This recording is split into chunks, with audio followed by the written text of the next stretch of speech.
moçada, bem-vindos de volta. Volpe aqui.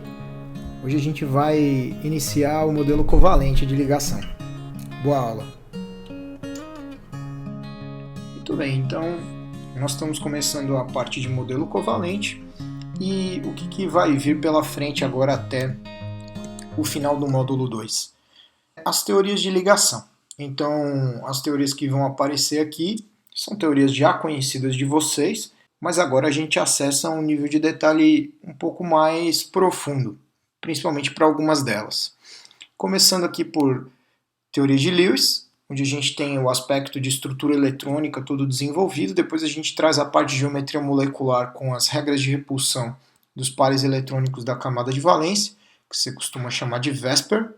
Em seguida, a TLV, teoria de ligação de valência, e, por fim, a teoria do orbital molecular. Então a gente vai ver como que essas teorias nos servem como ferramentas para descrever caráteres de estrutura, propriedade e reatividade de moléculas. Outra coisa que entra em questão nesse assunto, geralmente, é perguntar qual delas é a melhor teoria.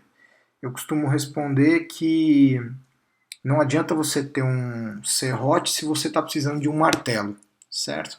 Então, elas são ferramentas diferentes para situações diferentes. Então, de acordo com o meu problema, eu vou utilizar aquela que for mais produtiva em termos de informação do sistema. Então, começando aqui, claro, discutindo a molécula mais simples, molécula de hidrogênio. A gente já conversou sobre essa aproximação e a gente sabe que os elétrons desses dois átomos vão se deslocar nessa aproximação para uma região chamada de internuclear, entre os núcleos, onde eles vão participar de uma atração mútua por parte dos dois núcleos. Então, esse conceito a gente definiu como covalência. Está escrito aqui que essa densidade eletrônica exerce atração sobre os núcleos, mantendo-os unidos à distância de equilíbrio entre forças de atração e repulsão. O que significa isso? Que você mantém, através de uma distância ótima, desses dois átomos, você mantém a máxima atração entre eles e a mínima repulsão. Então você está sempre nessa busca desse compromisso, maximizando as interações de atração e minimizando as repulsões. Esse gráfico novamente aparece aqui da energia potencial, com relação à aproximação desses dois átomos e a distância de equilíbrio entre eles. A gente já sabe como lidar com essa informação. Nós temos como primeira teoria, ou teoria mais simples, a teoria de Lewis. Pela época, a gente vai perceber que ela está em torno ali de 1916, com relação à referência daquele artigo famoso do Gilbert Newton Lewis, que é o The Atom and the Molecule.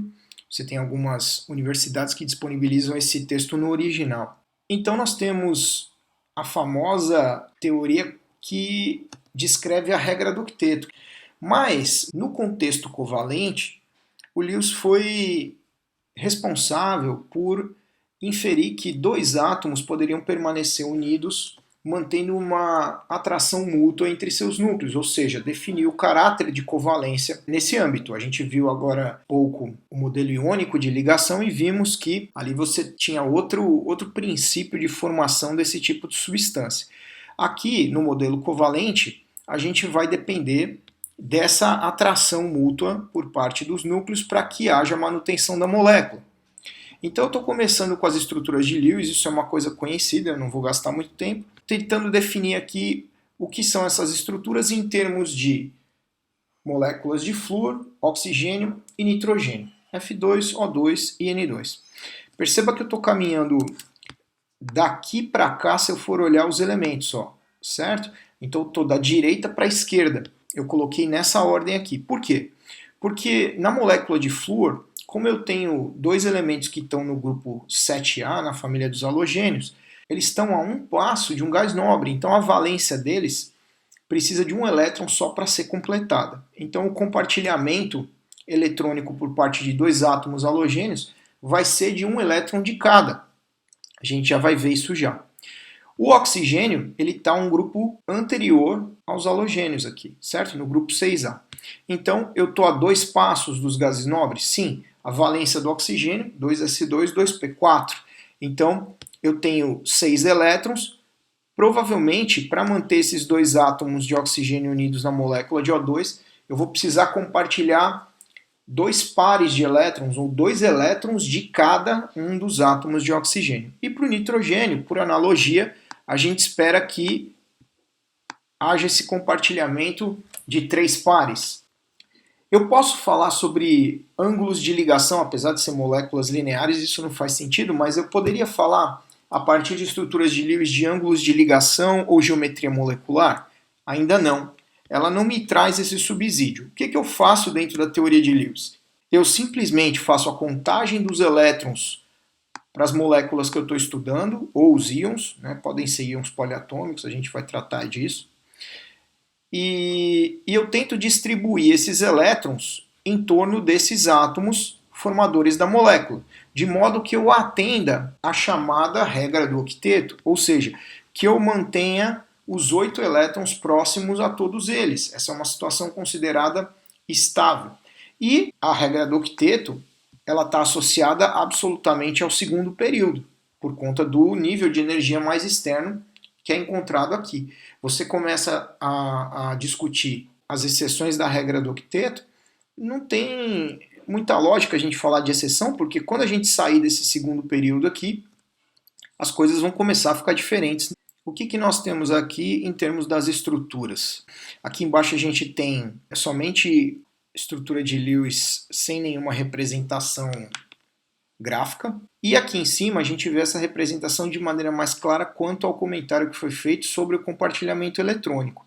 No caso do flúor, eu tenho 7 elétrons de valência, então com 8 eu chego à condição de gás nobre.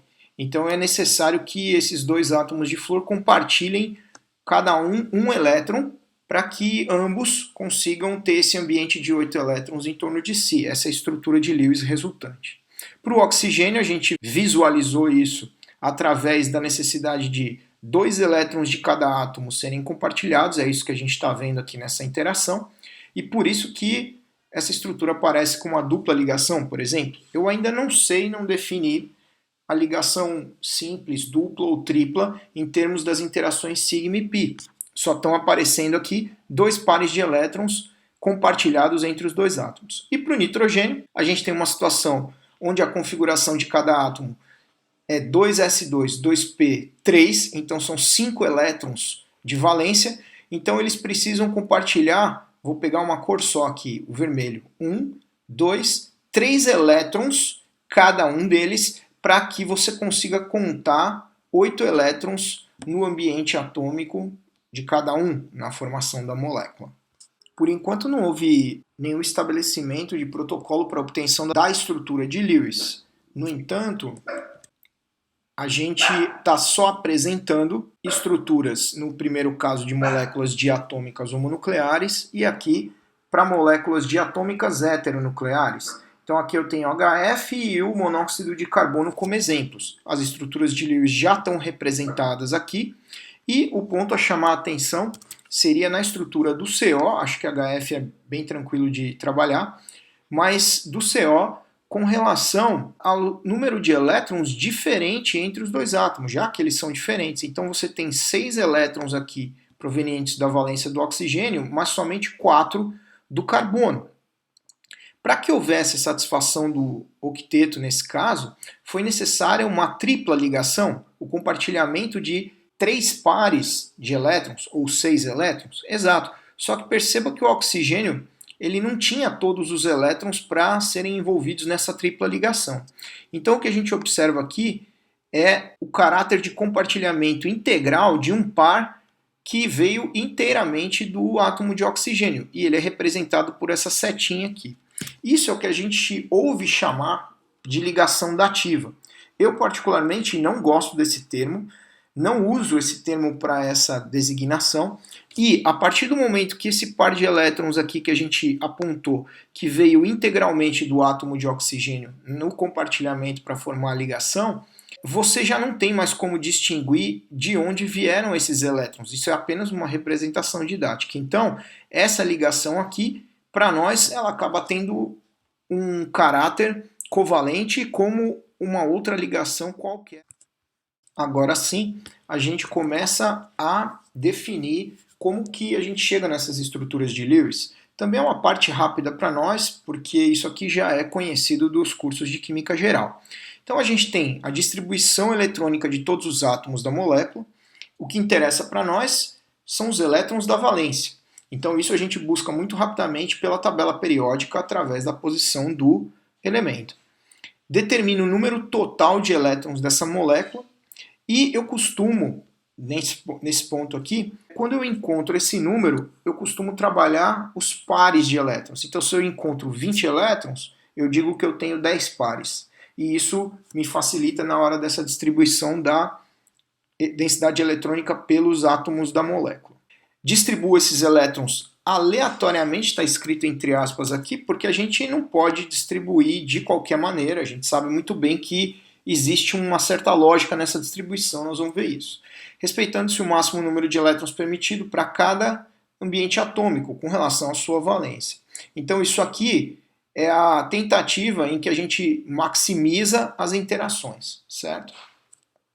Aqui vocês vão perceber que nos dois últimos trechos essa região está em itálico, então significa que daqui para frente a gente depende de outros passos para chegar nessas informações. Para a estrutura de Lewis, somente essas primeiras informações são as necessárias. E o que vem aqui para baixo? Contar as regiões do espaço em torno do átomo central que apresentam elétrons. Verificar o número de orbitais necessários para formar todas as ligações simples, duplas e triplas, considerar uma só região do espaço. Isso aqui está designado pela regra de repulsão dos pares de elétrons da camada de valência. E, por fim, determinar o tipo de hibridização. Esse conceito vai ser definido na teoria de ligação de valência. Então, por enquanto, não temos essa preocupação. Muito bem. Dentro das estruturas de Lewis, a gente vai trabalhar o conceito de estruturas de ressonância, que também já é conhecido de vocês. O que são essas estruturas, né? Eu coloquei aqui as moléculas, algumas moléculas e íons podem ser descritas por mais de uma estrutura de Lewis, que é absolutamente equivalente uma à outra. São chamados híbridos de ressonância. Eu vou identificar esse tipo de situação, aqui o exemplo é o ozônio, dá para a gente deduzir a estrutura, então se você quiser fazer isso, dá uma pausa aqui no vídeo, olha a posição do oxigênio, conta quantos elétrons o oxigênio tem na valência, ele tem uma configuração de valência 2s2, 2p4, né, são 6 elétrons de valência. Para o ozônio, eu tenho a molécula de O3, então 6 vezes 3, 18 elétrons total para distribuir entre os 3 átomos. E aí, quando eu chegar no resultado, eu vou verificar que eu tenho a mesma chance de compartilhar esse par aqui, que já está compartilhado de um lado, aqui do outro lado, certo? Ou seja, eu vou ter a mesma chance de formar a ligação dupla para um lado ou para o outro da estrutura. Fazendo a contagem dos elétrons aqui da estrutura, a gente vai ver que nós temos 9 pares ao todo associados a essa estrutura eletrônico-molecular de Lewis. Então, 9 pares correspondem aos 18 elétrons que nós contamos no início para uma molécula que contém 3 átomos de oxigênio e não tem carga residual, ela é neutra, certo? Aqui, como eu tenho a chance de formar a ligação dupla tanto para um átomo quanto para outro, eu vou desenhar então a estrutura de ressonância, que é representada por essa que já está aqui e pela outra que contempla a dupla ligação aqui do outro lado. Essa eu deixo para vocês fazerem. Okay? Aqui a gente tem um aspecto interessante sobre a característica das ligações na estrutura do ozônio. Uma simples e uma dupla representam uma ligação mais longa, no caso a simples, e uma mais curta, sendo a dupla. Inclusive ela está representada dessa forma aqui, certo? A gente sabe que uma dupla ligação costuma ser mais energética, mais forte do que uma simples. Então ela é mais curtinha. E se eu disser para vocês que na estrutura do ozônio, de fato, se a gente for usar, por exemplo, uma técnica espectroscópica, que eu tenho as ligações como sendo idênticas, ou seja, iguais aqui para todos os dois lados. Aqui eu já trouxe as estruturas possíveis de ressonância do ozônio. Você está vendo aqui quando a dupla ligação acontece para um lado ou para outro, de maneira absolutamente equivalente, de modo que essas são as duas estruturas de ressonância da molécula. E ambas são possíveis, têm a mesma energia, certo? O que de fato acontece na prática, o que é imaginado aqui? É que essa ligação ela fica pulando de um lado para o outro. É o máximo que eu posso falar até agora, de acordo com as teorias que nós estamos discutindo. Aí eu coloquei outros exemplos aqui para a gente praticar. Coloquei nitrato, sulfato, que são estruturas carregadas. Coloquei NO2 e benzeno. No caso do nitrato, o que a gente observa é o seguinte. Aqui está a contagem de elétrons já. Então eu tenho nitrato. NO3-, hein? Cuidado. Eu tenho 5 elétrons para a camada do nitrogênio. Então, valência 2s2, 2p3. E 6 elétrons para cada oxigênio, 2s2, 2p4. Então aqui eu já estou fazendo a conta para 3 átomos de oxigênio. Eu tenho ao total aqui 23 elétrons, só que como é um nitrato, é uma espécie carregada, tem uma carga negativa a mais ali, NO3-, que é a global da estrutura, eu faço esse somatório e chego a 24 elétrons ou 12 pares. Aqui nós vamos fazer um passo a passo de obtenção da estrutura. Então a primeira coisa que eu faço é colocar ou procurar por um átomo central. A sugestão é que você procure pelo átomo menos eletronegativo da estrutura. Esse provavelmente vai ser o átomo central. Entre esses dois, a gente teria o nitrogênio como átomo central. E depois eu aproximo os outros átomos que devem formar a estrutura do nitrato. Agora eu começo a distribuição eletrônica dos meus 12 pares. Eu tenho que primeiramente conectar esses átomos. Para isso eu utilizei 1, 2, 3 pares de elétrons do total de 12 que eu tenho. O próximo passo é satisfazer a periferia com relação à densidade eletrônica. Você pode imaginar com relação ao octeto, certo? Então, próximo passo, eu coloco 1, 2, 3 pares aqui, mais um da ligação, 4. São 8 elétrons, octeto completo. Para esse oxigênio, mesma coisa. Para esse oxigênio, mesma coisa. Quando você fizer a contagem, nesse momento aqui, você vai perceber que eu tenho 3 ligações, são 3 pares. Mais 3 pares por oxigênio ligante aqui, 3 vezes 3, 9. 9 mais as 3 ligações, já gastei meus 12 pares de elétrons. E agora eu não tenho mais nada para arrumar em termos de densidade eletrônica na estrutura. Vamos fazer uma consulta agora de estabilidade sobre ela, ou se algo ainda mais favorável pode acontecer. Aqui a gente percebe que o nitrogênio ele é o único átomo da estrutura que está insatisfeito ainda com relação à densidade eletrônica. Ao invés de 8 elétrons em torno do seu ambiente aqui, ele tem apenas 6, formando essas 3 ligações. São 6 elétrons compartilhados aqui. Então, como que isso poderia ser corrigido? Eventualmente, qualquer um desses oxigênios da periferia aqui, eles poderiam doar um par de elétron, formando uma dupla ligação. Por exemplo, dessa forma que eu desenhei. Aí não esquece que você tem que apagar esse par de elétron daqui, porque agora ele entrou compartilhado na ligação. Nessa situação, nós temos o quê? Nós temos agora a mesma quantidade de elétrons, porque eu simplesmente movimentei um par eletrônico, eu não removi nem acrescentei. E o nitrogênio, ao invés de 3 ligações, ele agora faz uma dupla aqui. Então ele tem 4 pares de elétrons em torno do seu ambiente, atendendo então à regra do octeto. Outra coisa importante da gente identificar. Eu representei esse oxigênio fazendo a doação, mas a gente percebe que, como são átomos idênticos na periferia, qualquer um desses oxigênios poderia ter compartilhado um par de elétrons formando a dupla ligação. Esse aqui ou esse aqui. São 3 chances iguais? São.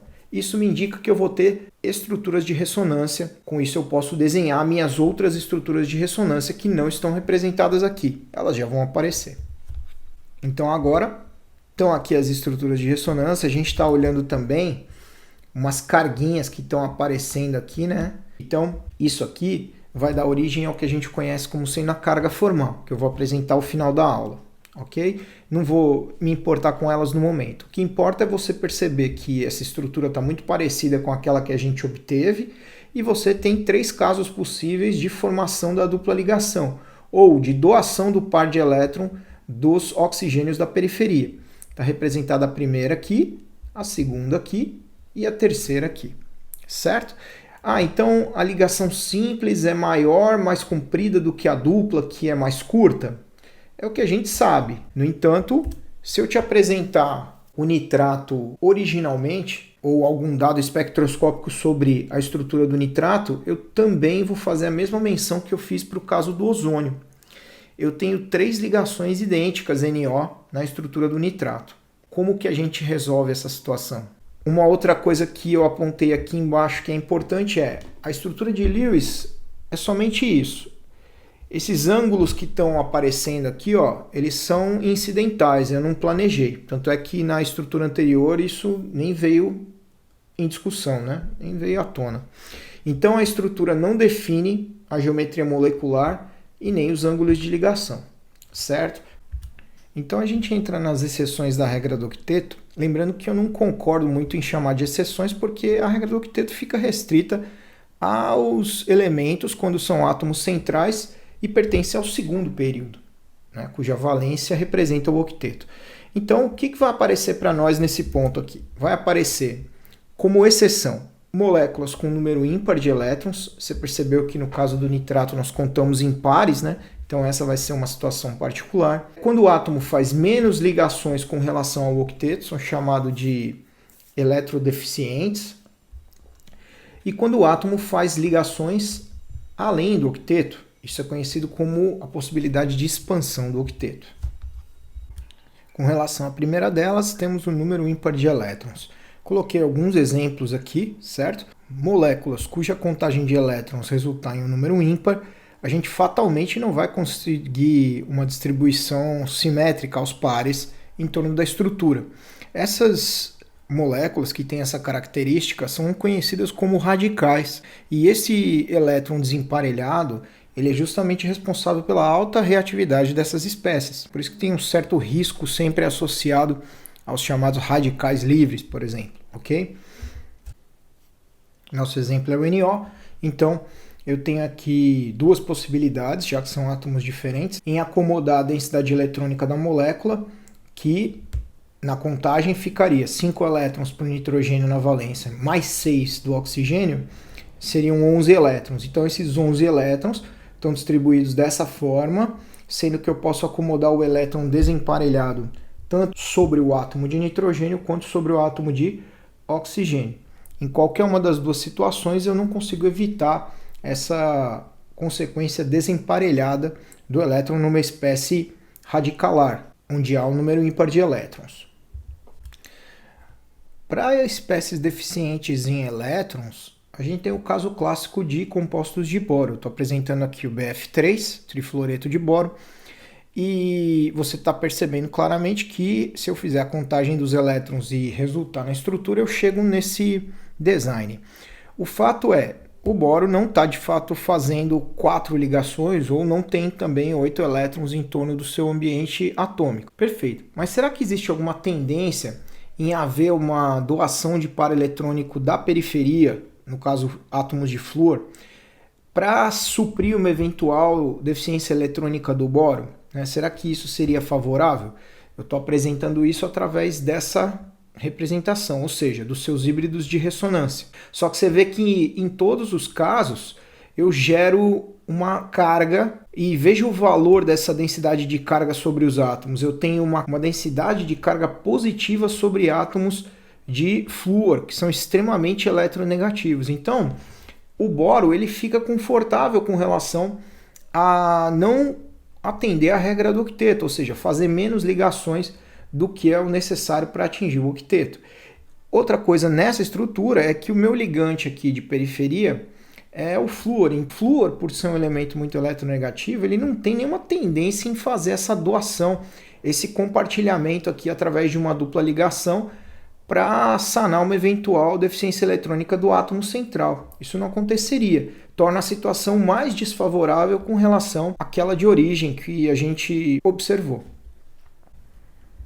Aqui a gente tem uma demonstração, na verdade, da natureza deficiente em elétrons desse composto que foi exemplificado aqui, o BF3, justamente numa interação ácido-base, ou seja, aqui eu teria essa espécie deficiente caracterizada como um ácido de Lewis interagindo com uma base de Lewis clássica, que é a amônia, através do par de elétrons isolados sobre o átomo de nitrogênio. E aqui eu tenho a formação desse adulto, e o que você está vendo aqui seriam as novas cargas formais, que a gente ainda não explicitou na discussão.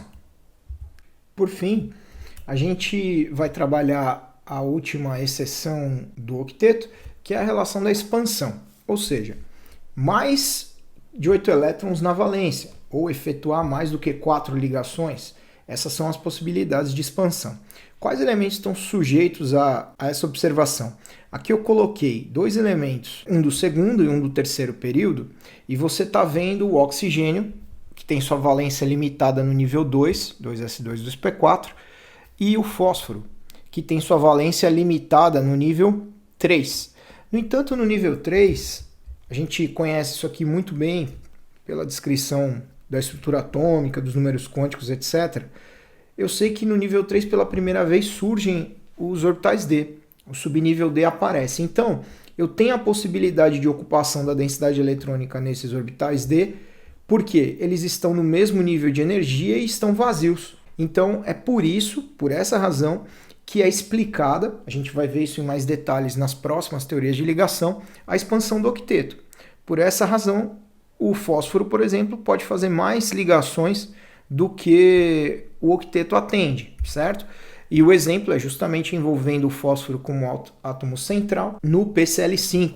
Então eu tenho aqui uma molécula e feita a contagem de elétrons e estabelecida a estrutura de Lewis, eu vou verificar que a tendência é o fósforo permanecer como um elemento central e ele vai efetuar 5 ligações, certo?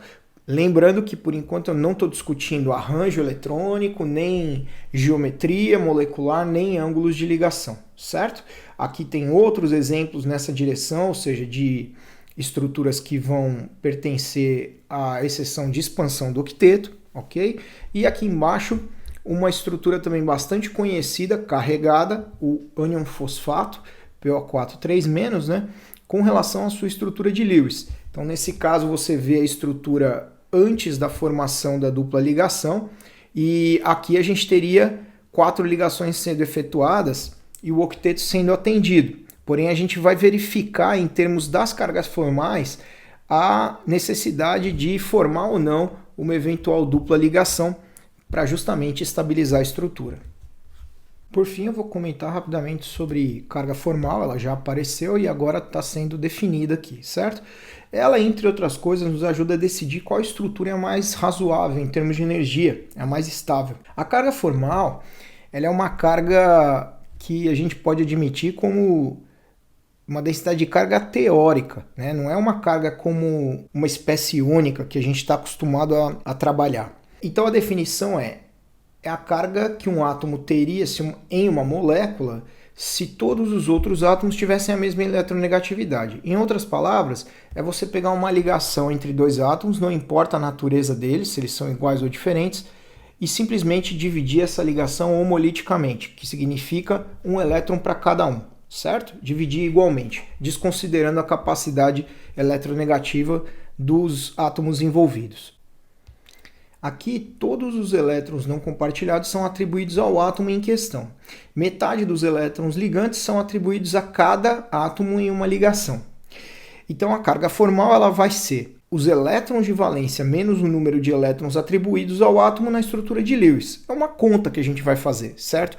Eu tenho um jeito mais interessante de determinar do que usar uma fórmula, tá? Então, o primeiro exemplo está aparecendo aqui como sendo o tiocianato. Então eu tenho SCN- ela é uma estrutura carregada, eu fiz a contagem dos elétrons, cheguei em 16 pares, aí tenho 8 pares de elétrons para distribuir e eu escolhi colocar o elemento central de acordo com o nosso bom senso determinado ali anteriormente, elemento menos eletronegativo, certo? Que estrutura que pode ser obtida se eu atender a regra do octeto distribuindo essa quantidade de elétrons de 8 pares entre os átomos de enxofre, carbono e nitrogênio? São essas três aqui. Para facilitar a visualização, eu vou dizer que essa do meio aqui ela é mais simétrica, ela apresenta duas duplas ligações no carbono. Essa aqui apresenta uma tripla ligação para um lado, carbono e nitrogênio, e essa aqui para o outro, carbono e enxofre, certo? Então é só isso que é a variação entre elas. Você vai ver que nos três casos o octeto é atendido. Mas como eu decido qual é a estrutura correta, qual é a estrutura mais estável? Então a gente vai para a determinação da carga formal de fato. Aqui tem uma fórmula que aparece em uma série de livros e você vai ver que ela é desnecessária, porque se a gente vê a fórmula, eventualmente a gente pensa em lembrar, em memorizar e não é necessário. O que está acontecendo aqui? Eu tenho as três estruturas da situação anterior colocadas e vou decidir qual delas é mais estável pela carga formal. Para isso, eu preciso calcular a carga formal sobre cada átomo. Nós temos na primeira linha a valência dos elementos. Então você vai ver que as primeiras linhas aqui, ó, ela é igual para os três casos. 6 para o enxofre, 4 elétrons na valência do carbono e 5 para o nitrogênio. Isso vai se repetir. Aí, na linha de baixo, a gente tem os chamados elétrons atribuídos, que são quem? São os elétrons não compartilhados, mais um dos elétrons da ligação. Lembra que eu falei que a ligação, na carga formal, ela é considerada uma separação homolítica, onde numa ligação simples, um elétron fica com cada átomo aqui na contagem, um com um átomo de enxofre e o outro com um átomo de carbono, por exemplo. Então vamos lá. Eu tenho aqui a valência dos elementos. Para a primeira estrutura eu vou ter quantos elétrons atribuídos ao enxofre? 6 não compartilhados, mais um da ligação, 7. Para o carbono eu tenho 4 elétrons na valência e quantos elétrons atribuídos a ele? Eu tenho nenhum par não compartilhado, todos estão envolvidos em ligação. Então é um para cada ligação, uma ligação simples e 3 ligações desse lado aqui, exato. Então 1, 2, 3, 4 elétrons, um para cada ligação. E para o nitrogênio eu tenho 5 elétrons na valência e 2 não compartilhados, mais um em cada ligação aqui. Eu tenho 3 ligações, 2 mais 3, 5 elétrons. Quando eu faço essa conta, eu chego nos valores de carga formal para cada átomo. Você já observa que aqui abaixo, esses valores já estão lançados na estrutura, certo? Então, nossa tarefa simplesmente é investigar os valores de carga formal e apontar, de acordo com a eletronegatividade do elemento, qual é a situação mais confortável para ele. Se é ficar com uma carga nula, se é ficar com uma carga mais negativa, se for um elemento muito eletronegativo. Eu vou deixar essa discussão para vocês decidirem, a gente comenta mais tarde, ok? Então aqui, ó, eu estou só apontando a estrutura mais estável terá a carga formal mais baixa em cada átomo ou a mais negativa no átomo mais eletronegativo. Aí estão dados os valores de eletronegatividade, mas isso nem sempre é necessário. A gente pode recorrer à tabela periódica também, ok?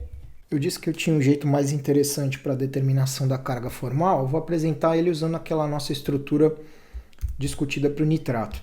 A gente tem aqui, ó, perceba, eu tenho quantos elétrons em torno do oxigênio aqui que eu estou tentando analisar, esse desse canto aqui.